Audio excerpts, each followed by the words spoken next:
TDR Conference 2016 Prophecies. The Rasul says, these two categories of the people of hell I haven't seen yet. I haven't seen them yet. They haven't appeared. One category refers to those that walk around with whips hitting people. And the other is with regards to women. Nisa'un kasiyatun ariyat. Women who are covered yet uncovered. You know, if you did the tafsir of this a few decades ago, you would come up with other things. But you look at fashion today, Subhan al-Khaliq. Clothed but unclothed. You know when this, clothed but unclothed. Sheikh Zahir Mahmood just said that you seem to be paying for nothing. You know, the less it is, the more you pay to buy. Normally you pay for the material. Now the less the material they sell you, the more you want to pay for it. That tells you where the human mind has reached. So they walk and it leaves very little to the imagination. Yet they're happy that they're clothed. You know, some of the swimwear, if you look at, or some of the gym wear, if you look at, they're like, who are you? It's not clothing. Kasiyatun ariyat. Clothed but naked. Or if you look a more moderate tafsir, if you like, clothing will be very tight, or it will be see-through, or there will be cuts and slits around the sides and so on and so forth, so that although it pretends it doesn't show, it shows.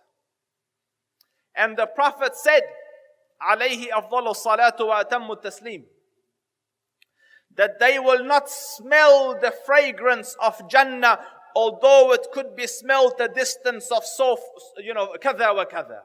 Although the smell of Jannah can come from so far, yet these people will be made forbidden for them is that smell, that fragrance of Jannah. And you might think this will not befall us, our nation, as in the Prophet's nation. So the Prophet ﷺ in a hadith, the sanad of which is sahih, and it is in the Musnad of Imam Ahmad, in the Mustadrak of Hakim, and the Prophet ﷺ says, towards the end of time, men from my nation will come, from the Muslims, who will be on conveyances, on rides, mounts, which resemble I don't know if you've seen it, on the camels in the olden days, they used to have like a little hawda, like a little room they used to put for women to ride in. Like, a circular dome-ish type thing, so that she's protected from around the sides and no one can see her and she can sit comfortably. So the Prophet said, it resembles that. It resembles an enclosed space. And then the next word of the hadith, it uses the word to depict the comforts of home.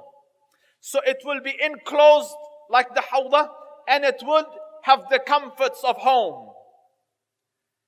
A bit like your cars or limousines. There's drinks there, there's comfortable seating, there you can lie down, you can rest. Normally on a horse you couldn't. If you look at the caravans, you can go to the toilet. But I'm not concluding, because tomorrow something else might come and it might be a better reflection of the word of the Rasul.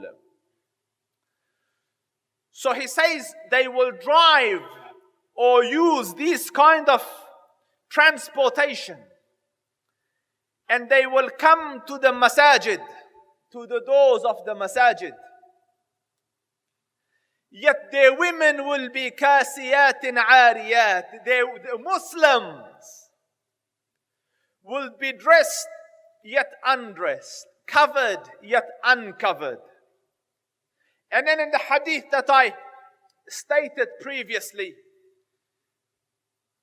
they will walk seductively in a way to attract attention, to arouse desires. And they will attract, as in men, and also attract, as in women, in the sense that women will follow their lead. They will want to dress like that, walk like that, talk like that. You see it happening, don't you? I read research. A young girl, a young teen, sees 3,000 advertisements per day in America. When I say advertisements, your head's thinking a TV ad. That's just one. You know, when you YouTube, you see another one on the side, it's an advertisement. When you're driving, you see billboards, it's an advertisement. A pop-up comes on your screen, it's an advertisement. On your phone, it's an advertisement. So they count 3,000 times a day. It is bashed in the head of that young, innocent girl to dress like this, walk like this, talk like this.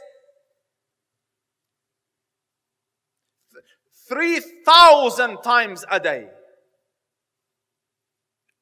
And can you imagine? I have a school in which predominantly my students are girls, and can you imagine the pressure on that young teenage girl who looks at herself and looks at the billboard? Can you imagine her anxiety, the lack of confidence in herself?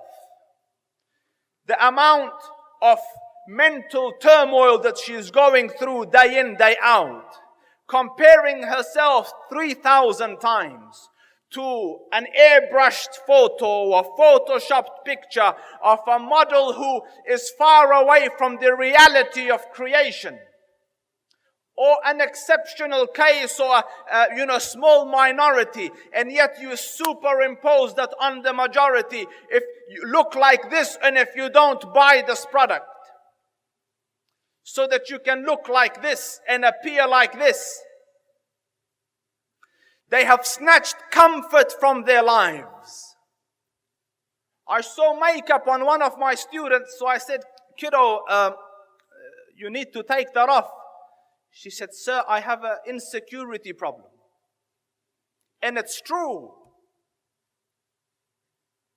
So these are the challenges that come towards the end of time.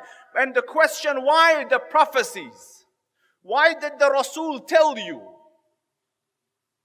So that, number one is to increase your iman, that's a given. But second, so that you can take strategic steps to save your own. Donate now. Go to thedailyreminder.org/donate.